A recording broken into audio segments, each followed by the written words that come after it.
Welcome to SSG skills YouTube channel. आज के इस वीडियो लेक्चर में हम कंप्लीट करेंगे पार्ट ऑफ कंप्यूटर सिस्टम। इससे पिछले वाले लेक्चर में हमने देखा था कि फंक्शन ऑफ कंप्यूटर क्या होते हैं। फंक्शन ऑफ कंप्यूटर का लेक्चर हमने कंप्लीट कर लिया है, तो आज इसमें हम देखने जा रहे हैं पार्ट ऑफ कंप्यूटर सिस्टम। तो बने रहिए हमारे साथ और देखते रहिए part of computer system. Computer system के कितने पार्ट होते हैं आपने सुना होगा। चलो पहले मैं आपको इस लेके चलता हूँ कंप्यूटर की स्क्रीन पर। सबसे पहला पार्ट है कंप्यूटर सिस्टम का मदरबोर्ड। मदरबोर्ड कंप्यूटर का मेन सर्किट बोर्ड होता है।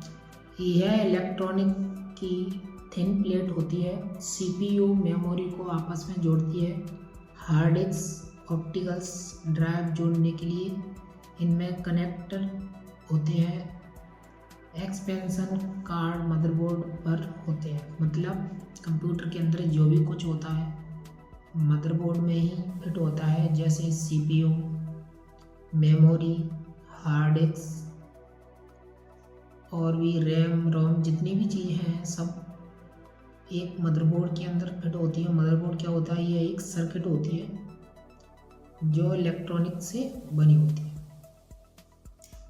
दिखने में कुछ ऐसा होता है मदरबोर्ड। इसमें जिसमें ऑडियो वीडियो कंट्रोल किया जाता है। बैक पैनल पोर्ट्स भी कनेक्टर की सहायता से मदरबोर्ड से जुड़े होते हैं। इसमें कनेक्टर होते हैं, उसकी सहायता से सब कुछ मदरबोर्ड से कनेक्ट होता है। प्रत्यक्ष direct access and directly and indirectly motherboard computer में सभी पार्ट से जुड़े होते हैं।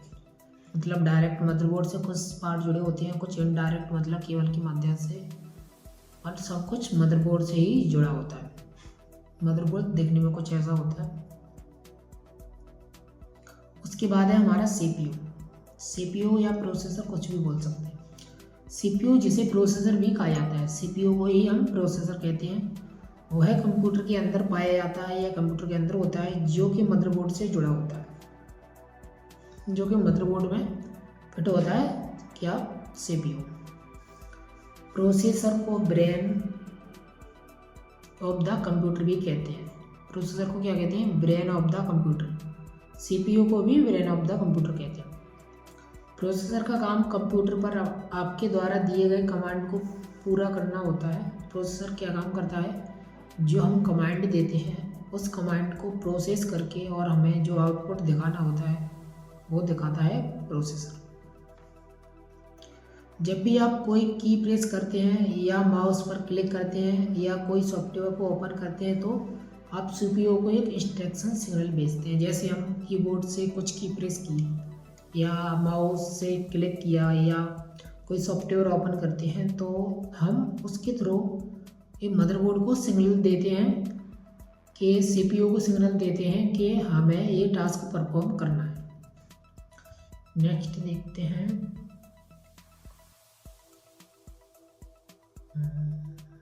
मदरबोर्ड CPU कुछ इस प्रकार का होता है।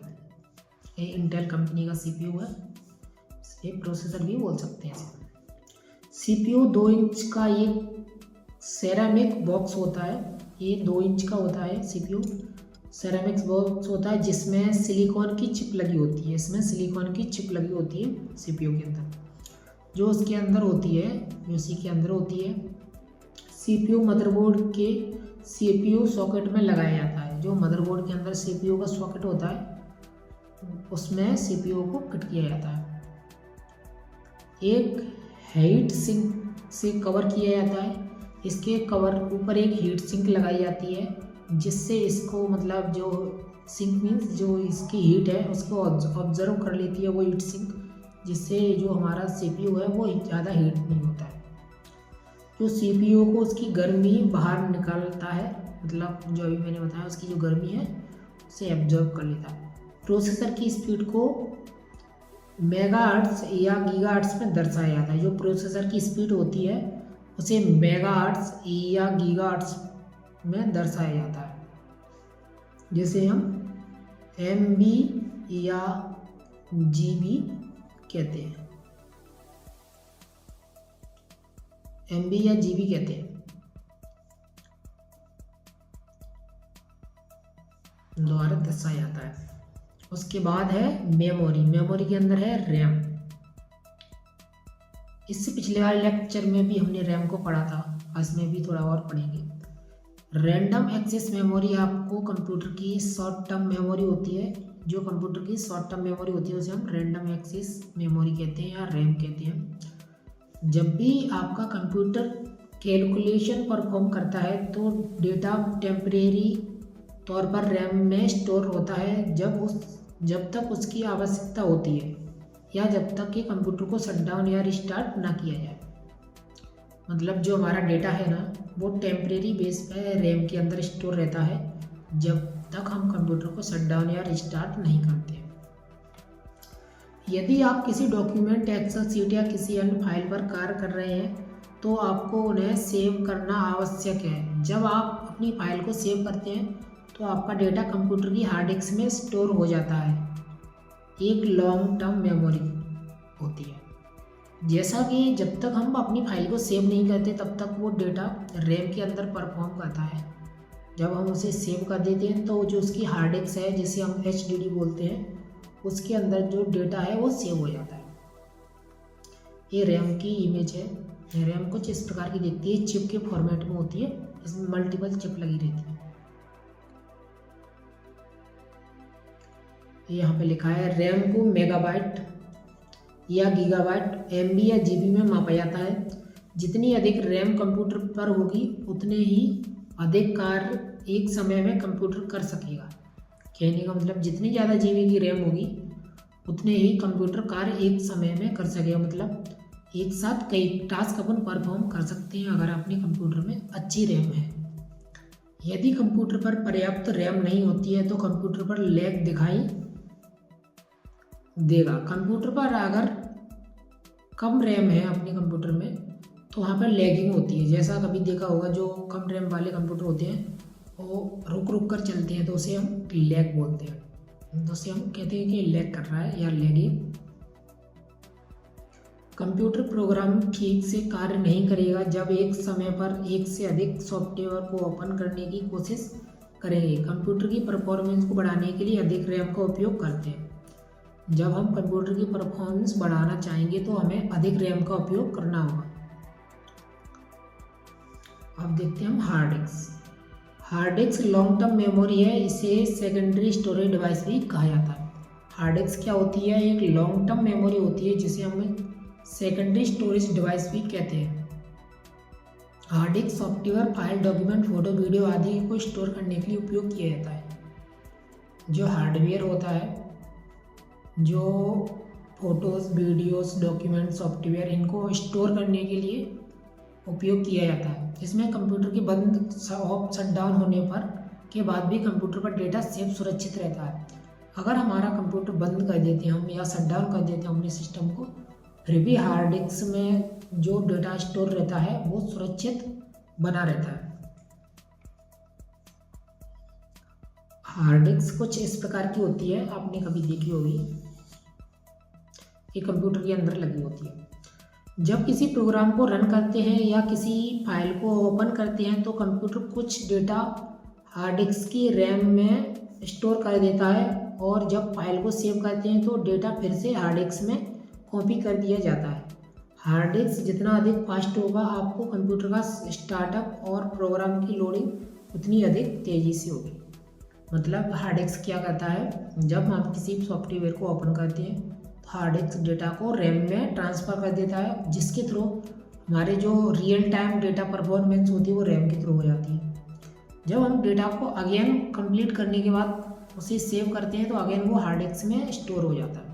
जितनी अधिक हार्ड डिस्क होगी उतना ही हमारा startup and programming smoothly run करेगा। उसके बाद है हमारी power supply unit.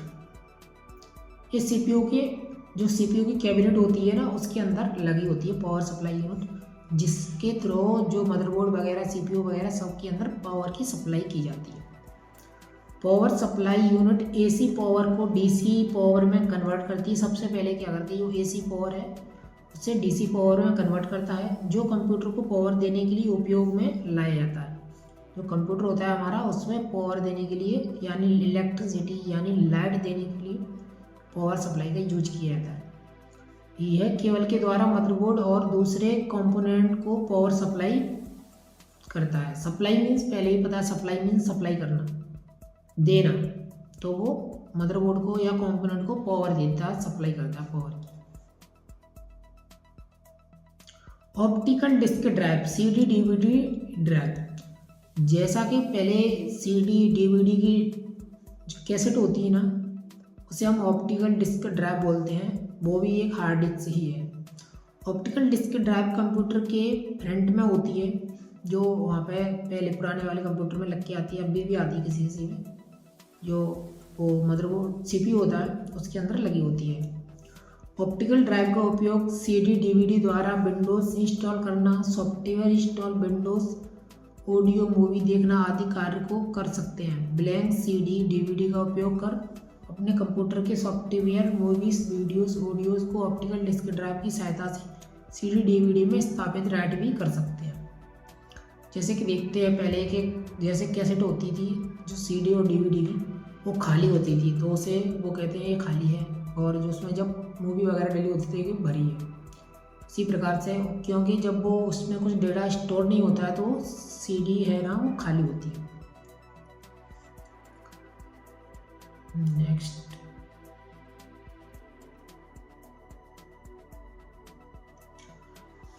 Expensive card, video audio sound network card. ज़्यादातर कंप्यूटर मदरबोर्ड में एक्सपेंसिव स्लॉट पाए जाते हैं, जिनका उपयोग बहुत प्रकार के एक्सपेंसिव कार्ड के लिए उपयोग किया जाता है। इन्हें पीसीआई कार्ड भी कहा जाता है। पेरिफेरल कंपोनेंट इंटरकनेक्शन हो सकता है, इसका फुल फॉर्म है पीसीआई कार्ड का। आपको कभी भी पीसीआई कार्ड का उपयोग ही ना करना पड़े, कारण यह है कि ज़्यादातर मदरबोर्ड में बुल्ट इन वीडियो साउंड नेटवर्क कार्ड अन्य सुविधा प्रदान कर दी जाती है। यदि कंप्यूटर की परफॉर्मेंस को बढ़ाना चाहते हैं तो कंप्यूटर में एक दो कार्ड्स लगा सकते हैं। मतलब ये पीसीआई कार्ड पहले ही कंप्यूटर के अंदर इनबिल्ट होते हैं, क्योंकि साउंड, वीडियो, ऑडियो वगैरह चलाने के लिए कंप्यूटर का यूज किया जाता है। अगर हमें उसकी परफॉर्मेंस और बढ़ानी है तो हम और भी उसमें पीसीआई कार्ड यूज कर सकते हैं। ये हमारा वीडियो कार्ड है, ये वाला। वीडियो कार्ड के कारण ही मॉनिटर पर दृश्य देख सकते हैं। वीडियो कार्ड के कारण ही जो मॉनिटर होता है उससे पे हम जो वीडियो वगैरह या इमेज वगैरह देख सकते हैं। बहुत से कंप्यूटर पर GPU graphics processing unit built in होता है। यदि हाई ग्राफिक गेम खेलने हैं तो एक फास्ट वीडियो कार्ड का ग्राफिक कार्ड लगा सकते हैं, जिससे कंप्यूटर की ग्राफिक्स परफॉर्मेंस बढ़ सकती है। जो वीडियो कार्ड होता है उसे हम ग्राफिक्स कार्ड भी बोलते हैं। हर कंप्यूटर के अंदर ग्राफिक्स कार्ड होता है, किसी के अंदर छोटा होता है, किसी के अंदर बड़ा होता है। बट जो ये छोटा बड़ा ऐसे नहीं होता है कि साइज में, ये जीबी के हिसाब से, किसी 2 जीबी का, 1 जीबी का, 4 जीबी का, 6 जीबी का। कहने का मतलब है जैसे हमें हाई परफॉर्मेंस जैसे गेम वगैरह खेलने तो उसमें वीडियो की क्वालिटी अच्छी होती है, तो वहाँ पे हमें हाई ग्राफिक्स कार्ड का यूज करना पड़ता है। ये हमारा साउंड कार्ड है। साउंड कार्ड कुछ ऐसा होता है जिसके अंदर साउंड कार्ड, जिसे ऑडियो कार्ड भी कहा जाता है। साउंड कार्ड को हम ऑडियो कार्ड भी कहते हैं। यह कंप्यूटर पर साउंड प्रदान करने का कार्य करता है। साउंड कार्ड के माध्यम से ही स्पीड का हेडफोन पर गाने सुनते हैं। जो साउंड कार्ड होता है उसी की मदद से हम स्पीकर और हेडफोन पर सॉन्ग सुन पाते हैं। ज़्यादातर मदरबोर्ड में साउंड कार्ड इनबिल्ट आते हैं, किंतु बेहतर साउंड क्वालिटी के लिए साउंड कार्ड खरीदकर कंप्यूटर में एक्सपेंसिव स्लॉट पर लगा सकते हैं। उसमें कुछ पहले से ही इनबिल्ट साउंड कार्ड होते हैं। अगर परफॉर्मेंस हमें बढ़ानी है तो हम अलग से भी वहाँ पे साउंड कार्ड का यूज कर सकते हैं। साउंड कार्ड जैसा कि अभी मैंने ऊपर दिखाया था, कुछ इस प्रकार का होता है। ये हमारा नेटवर्क कार्ड। नेटवर्क कार्ड जो हमें नेट चलाने के लिए यूज किया जाता है। नेटवर्क कार्ड अपने कंप्यूटर या पर इंटरनेट एक्सेस करने की सुविधा प्रदान करता है। जो नेटवर्क कार्ड है उसी की मदद से हम कंप्यूटर पर इंटरनेट चला पाते हैं। नेटवर्क कार्ड की सहायता से ही नेटवर्किंग एक कंप्यूटर को नेटवर्क से जोड़ पा सकते हैं, इंटरनेट भी एक्सेस कर सकते हैं। नेटवर्क कार्ड को ईथरनेट केबल या वायरलेस के माध्यम से जोड़ सकते हैं। जो नेटवर्क कार्ड होता है ईथरनेट केबल होती है, उसके माध्यम से या वायरलेस भी जोड़ सकते हैं। ज़्यादातर मदरबोर्डों में बिल्ट इन नेटवर्क चिप होते हैं, चाहे तो अलग से भी नेटवर्क कार्ड अपने कंप्यूटर में एक्सपेंशन कार्ड के माध्यम से इंस्टॉल कर सकते हैं।